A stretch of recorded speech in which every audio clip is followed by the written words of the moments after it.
we have with us tonight Steve Karabin and his colleagues here has been passing out some information to you, and now Steve is going to go over the royalty check. So if you have that in front of you, make sure you can make notes and jot down that. As you have questions at this part, definitely interject. We'll try to walk through there and get your questions to answer them as we go, because again, it's pretty detailed information. So again, we have with us Steve Karabin. He's coming up. He's the president and founder of the Rhino Group. And just a little bit about Steve is he's a Penn State grad. His background is petroleum engineer, so he does understand. He understands the mineral management, the financial aspects of it, but he also can talk the talk, which we found beneficial with the operator. So as you have questions potentially, or if you have to do audits, or if your information just isn't quite right, it's found having that background definitely helps helps out with dealing with the operators and working through some of those issues out there. So Steve has worked with us for quite a while here and has been a strong supporter of our extension program, so we do thank him for that. He travels far with us, so Steve had about a 5-hour trip today. I believe, Steve? About five. Okay, and hit some traffic as he comes through, of course. So you do have Steve's bio and more history about him, but he's also a landman. So I mean, he does understand the kind of from the start to the finish, and so he kind of deals with the leasing side of things as well as the mineral management side. But again, tonight he's going to go over in a lot of detail this check in front of you. And I encourage you to throw lots of questions at him. Hasn't been stumped yet, and so I'd say challenge the room to stump him with a question here tonight. But again, I'd like to introduce Steve and welcome for being here. And I'm going to turn it over to you, Steve. So good deal. Thank you.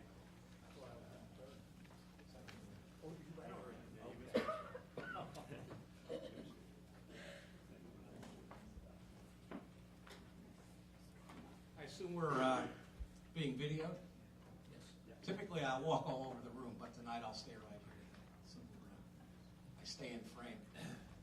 Good evening. Glad everybody could make it. I hope you all find this informative and educational, trying to help everybody understand how to interpret royalty checks. So I'd like to get an idea, how many people in the room are receiving royalties now? Whoa. Okay.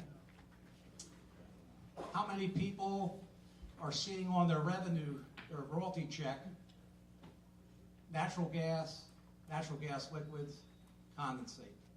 3 revenue streams. Okay. So you're not sure what that is. Hopefully when you leave, you'll at least know that. Okay, what was handed out, I have the slides. There are 2 copies of 2 different royalty stubs. One is from Stone Energy, and one is from Range Resources. Okay, the one for Range Resources, I'm not going to really cover and speak to tonight in great detail. It's more for informational purposes. So when you leave, you can refer back to some of the information that's on there. But that particular royalty check is for dry gas. It was a dry gas well in one of my clients in Lycoming County. Okay? So if you're in this area, chances are you're in the wet gas region, your royalty checks will look a little different. You're going to be receiving some extra revenue, which is a good thing. So the royalty stub we're going to focus on is the Stone Energy one, okay? But I'm going to refer back to Range briefly throughout the presentation. So, how many people in the room, when you first got your first royalty check, you open it up, you said, man, this is great, nice chunk of money, but I have no idea what the hell's on here. And nothing's adding up. 1 + 1 doesn't equal 2 in these things. Okay? That's the industry.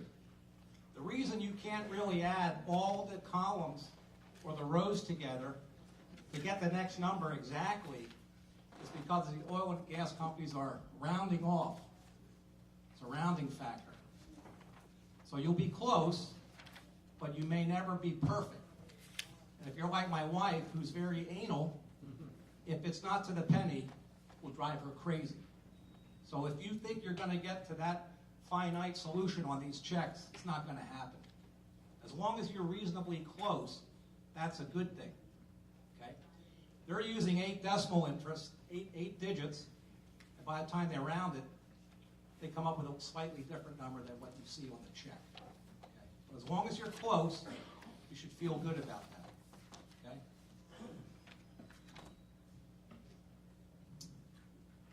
So I put this slide up because it's usually very confusing to people. The first check, the second check, the third check. And it's not getting any better. And everybody wants to solve the puzzle. So I'm going to try to help you tonight solve the puzzle, although this is like royalty check stub interpretation 101. Okay? It can get very complex. If you have one operator, meaning one oil and gas company that's developed a well that you're in the unit for, then you're getting one check with one operator and maybe 1, 2, 3 wells. Pretty straightforward. You start to complicate the matter when you start to have 3, 4, 5, and 6 various oil and gas operators who join forces as a joint venture operation in that production unit. And when that happens, you're then going to get 4, 5, or 6 different checks with all different amounts. The volumes won't be the same. The prices of gas that they pay will not be the same for each month. And you're trying to figure out, okay, when you add everything up, how come it's not the same? And that becomes a complex analysis. But we're going to try to just do not a real basic one here with the Stone Energy stuff that you're going to see. I blacked out the confidential information of my client, so you won't really know who my client is. The other information more or less can be public because it's been reported to DEP, etc. Okay? This particular well or pay stub, there's 5 wells in this production unit in Wetzel County. Okay? So what you're going to see, what we're going to analyze is one well, and I'm going to try to take you from the left side, you're sitting. From the left side, we're going to go across the stub and try to explain to you what each column means. We've got to start with the basics here. Okay? Now, understand that this is from Stone Energy. So all the checks from Stone Energy should look the same. Okay? But there's no industry standard. When you look at the Range Resources stub that I gave out, that doesn't look the same as this. Neither will Chesapeake, or Anadarko, or Rex Energy, or Chevron. There's no industry standard as to how the data is reported. But there is specific information that they're required to report, and that will typically always be on a royalty check. Okay? So I think we're going to field questions as we go, as I get into this. So the guys in the back can't really see this, so hopefully you're going to refer to, just put the Stone Energy stub in front of you and we'll walk through it. We're going to start at the top. You won't see the pointer either. This battery's dead. So let's go at the very top here, the date. I've highlighted the date at the very top, right below my mugshot. March 31st, 2014. Okay? That's the date of the check. That's the date they cut the check. Okay? That's important. Because when we go over here to the left column, you'll see a box that says a sale date. Follow that column down, and you'll see dates here. 3/13, 5/13, 6/13. That's the production date. That's the date that the natural gas or the liquids were produced from the well. That's the month. That is typically 60 days prior to the check date. Okay? So these two dates will never match. So don't get confused. The dates down this column are the production dates for the well. That's the period you're being paid for on the check. Okay? So when you get this check, there was 4 or 5 pages to this royalty stub. This is one of the pages. On this particular stub, you'll see this number here, the well number. This particular well we're analyzing tonight, 1 of 5, is 8158.021. That's the well number for that well. Each well will have a different number signed by the company. In this case, Stone Energy. Okay? When you get royalty stubs, you have more than one well on it, you have to pay attention and look at each well. Don't assume that you looked at well 1, that the rest of the wells will all be okay. So people make the mistake initially, well, I checked off, I spent an hour or 2, I think well 1's good, so the rest are good. That's a mistake. Just giving you some good advice. Yes. Well, the way to do that would be, you can first, since you're the landowner, I would suggest, in this case, call Stone Energy and see if they will give you that API number. If they don't, then there'll be a way that you should be able to secure the drilling permit. And the drilling permit will give you the API number as well. But really, Stone Energy should give you that information. I don't see why they would withhold that. They don't answer the phone. Well, okay, that's common too.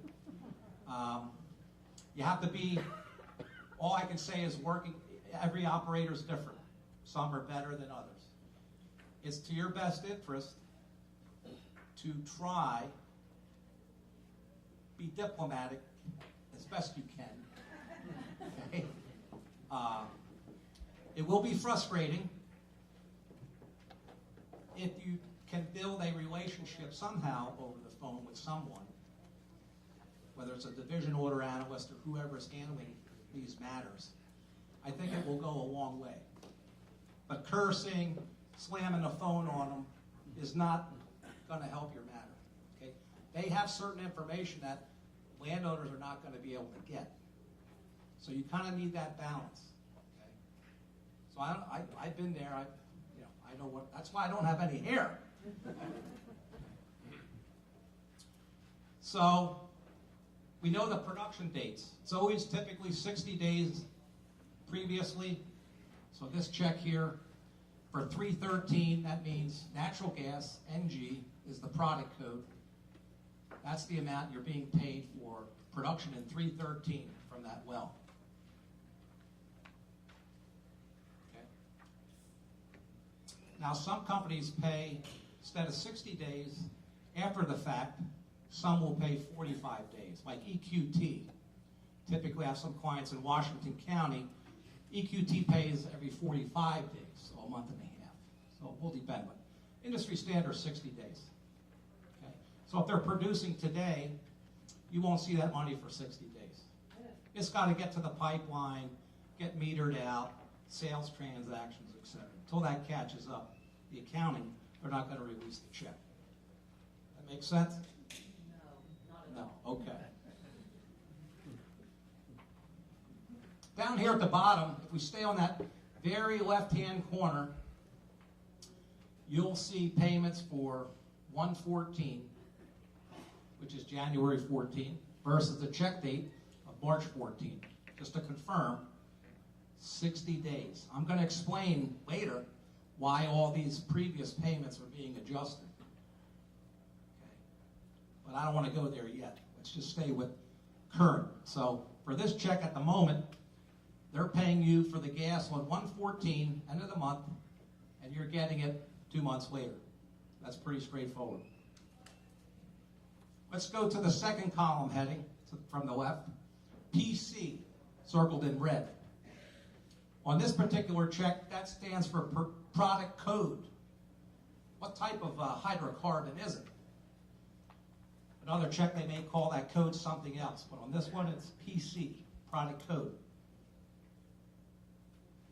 There's nowhere on this check they're going to tell you what the hell the code is. PC, what is it, personal computer? This is the problem. It's not a transparent industry. Okay. This one is product code. People like me who spent some time doing this have figured this out. So for somebody new, it's difficult. So call West Virginia University, call Penn State. They can usually come up with some of these quick answers for people. And if they can't answer them, they'll reach out to people like myself or other people in the business. Or you call, always start with your operator. Call Stone Energy. Ask them, can you explain what all the column headings are so we can interpret our check? And hopefully you'll have some luck, but if not, you continue on and you'll get the information eventually. So PC product code. We follow it all the way down, and let's just look at the red box, R, E, N, G, and C.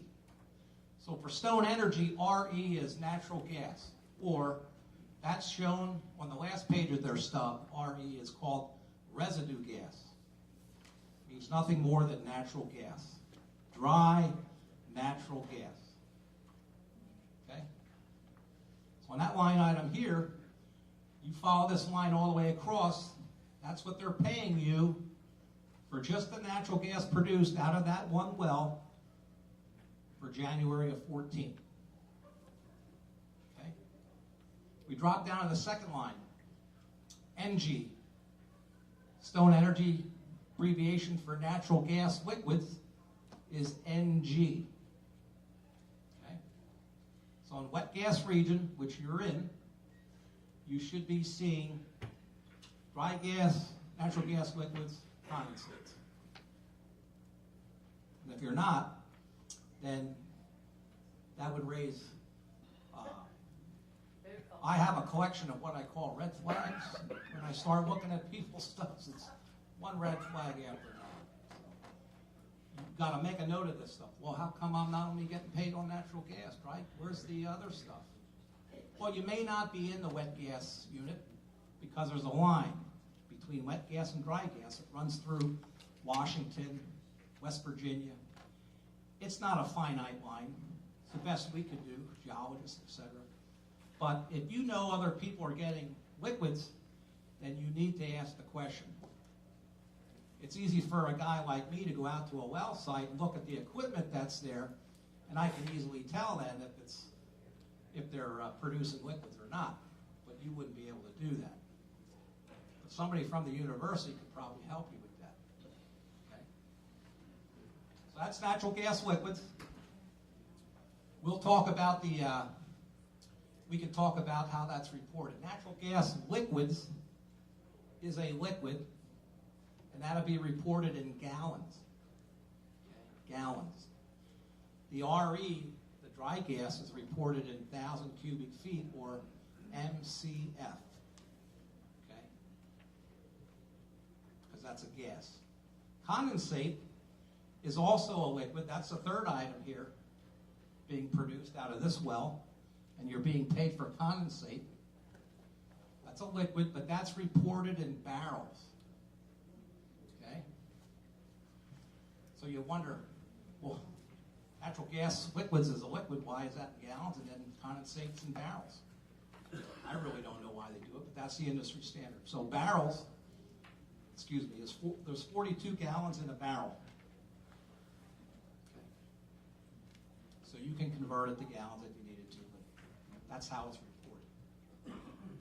So in this check, 3 different revenue streams.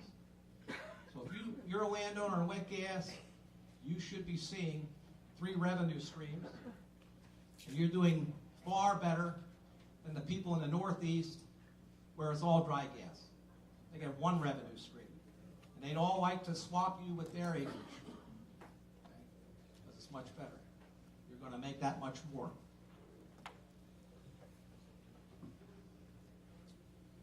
You can go over to the top again. Well name. There'll always be the name of the well on the check somehow. Okay? And that's typically, they'll assign the name, but typically what they'll do is they'll take the name, usually of the largest landowner that may be in that producing unit. So if you're in a 640 acre unit, and there's one landowner in there with 1/3 of the acreage, and his name is Jones, they may call it the Jones unit. Although they may not, but that's typically what we're seeing. Okay? So in this one here, this is called the Mary Nice et al. Unit. That's the name of this particular production unit with this particular well number, and there's multiple wells in that unit. Okay? Now, this particular client has acreage in more than one unit with stone. Okay? Now, you don't see that here. So in this royalty stub, her check is showing Mary Nice et al. And then another unit with all the wells in it. So you're going to get one pay stub, whether you're in one unit or 5 units, as long as it's the same operator, or if there's multiple operators, which even makes it more confusing. Okay? And that well name, this production unit, should match up to the name in the DEP file for the production records. They should match up. They'll be very close. Okay.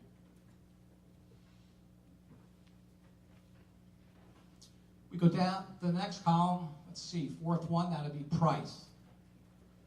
So this is the price that they're paying you for that month of production.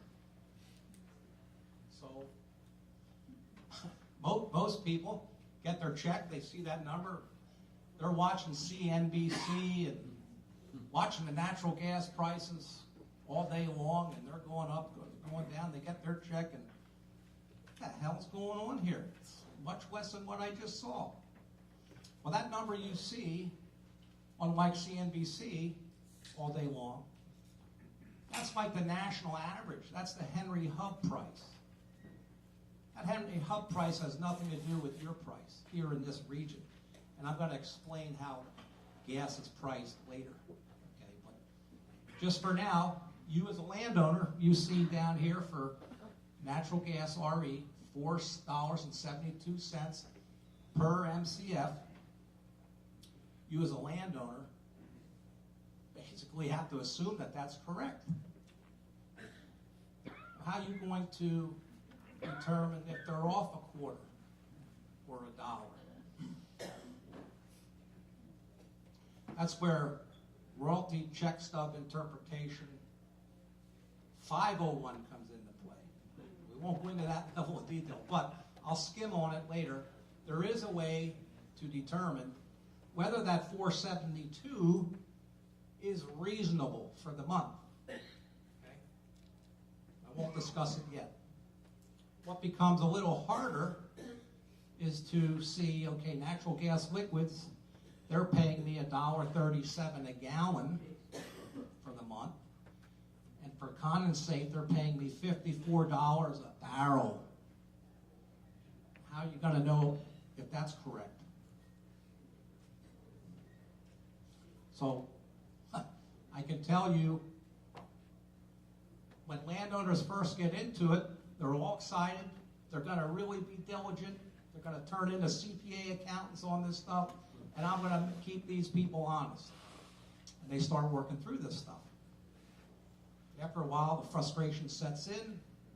It's taken me 40 hours a week to understand one page, and it stops. It's in your best interest not to stop.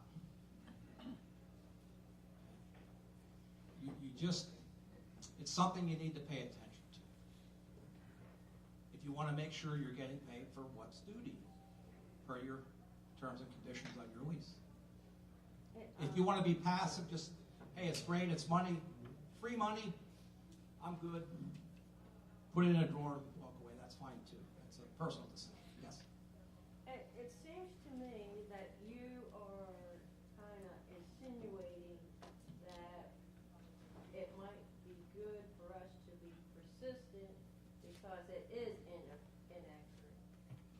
It can be inaccurate for a host of reasons. Okay. Not that the oil and gas companies are nefarious in doing this to gyp everybody, but they're processing a lot of numbers. People are entering this data. Things happen. We all make errors. And they can be costly, but I've been doing this for a while. It seems like the errors that we see always favor the oil and gas company. So I'm going to leave it at that. I'll let you fill in the blanks. Okay? Don't forget, I used to work on the other side of the fence. Okay? So I'm not, well, what they're doing, it can benefit all of you. But I think you need to pay a little more attention. And there's a lot of information on these stubs that if you understand it, you'll be able to follow it. And you'll sleep better at night. Okay, so pricing we have. Matt, how's it going? Yeah, I'll have to start looking up or just yell. I just want you to repeat the questions whenever you ask, that's all. I'll try to do that. I'm a little slow in memory. Is there a question? Yeah, is it possible that instead of condensate listed on your check, it could be listed as oil? Is that Yeah. Well, yes. Technically, condensate is different than oil from my world, but some people lump it all together. To me, oil is oil. Condensate is more like a natural gasoline product, not a heavy crude oil. Okay?